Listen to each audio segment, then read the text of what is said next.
Bonjour et bienvenue dans la suite de ces vidéos. Comment rater pleinement mon identité de marque, de professionnel. Donc vous êtes un professionnel de l'accompagnement et du bien-être. Et je vais vous parler de la leçon numéro 5.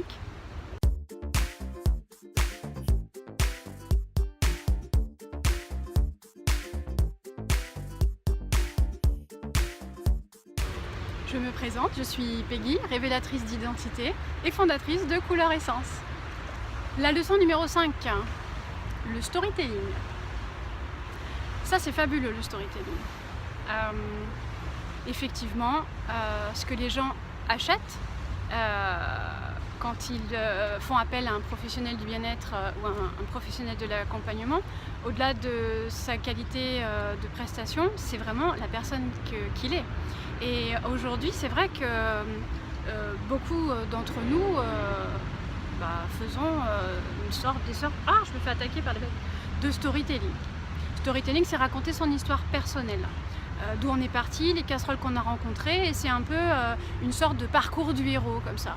On part un peu tout innocent à nos débuts, et puis on se rend compte qu'il y a une espèce de dragon comme ça qui nous crache du feu, et on a peur de l'affronter, on ne veut pas y aller, donc on puise des ressources à l'intérieur de nous pour dépasser cette situation, pour enfin pouvoir la transformer. Donc c'est tout un parcours. Et on utilise ce parcours-là dans le storytelling pour emmener les gens dans l'émotionnel. Et ce que les gens vont acheter finalement, c'est l'histoire, c'est parce qu'ils vont se reconnaître au travers de vos gamelles, ils vont se reconnaître à l'intérieur, ils disent bah oui c'est super, moi aussi j'ai connu ça, du coup ça nous rapproche et du coup j'ai envie de travailler avec lui. Et il y en a des petits malins, c'est génial, ils se disent ah mais moi j'ai rien vécu d'extraordinaire, je n'ai pas grand chose à raconter. Alors ce que je vais faire, c'est que je vais inventer une histoire. Bah ouais, t'as raison, c'est une super idée d'inventer une histoire. Comme ça, t'es pas du tout authentique. Je suis un peu dehors, alors je laisse passer les gens qui courent. Excusez-moi, je dois couper. Raconter une histoire? Bah oui, mais moi la mienne elle est pourrie, ou alors elle a pas trop d'intérêt. Elle a pas d'intérêt, mon histoire. Donc, je vais en raconter une qui n'existe pas. Ou alors je vais emprunter une histoire à quelqu'un d'autre. C'est une super idée, parce que ça marche.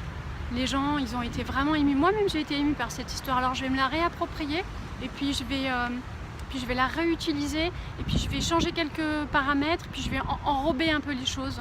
Je vais gonfler les chiffres, je vais réinventer un peu l'histoire. Hein? Voilà, c'est bien comme ça. Parce que comme ça, ça me fait quelque chose à raconter.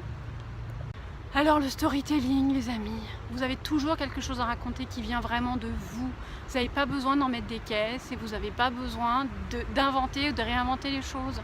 Ne faites pas ça, c'est une grosse erreur. Pourquoi? Parce que vous allez manquer d'authenticité à ce moment-là et ça va se sentir et vos clients ils vont se barrer.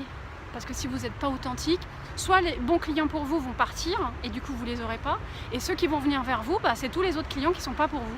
Et donc ça va pas super bien se passer et vous risquez de vous planter et de vous dire que vous n'avez pas choisi le bon métier. Et ce serait quand même dommage. Base du personal branding. Aligner savoir-être et savoir-faire, rester en authenticité, alignement, congruence, tout ça vous connaissez. Alors allez pas raconter des histoires qui sont pas les vôtres. À bientôt pour la leçon numéro 6 et partagez si ça vous a plu.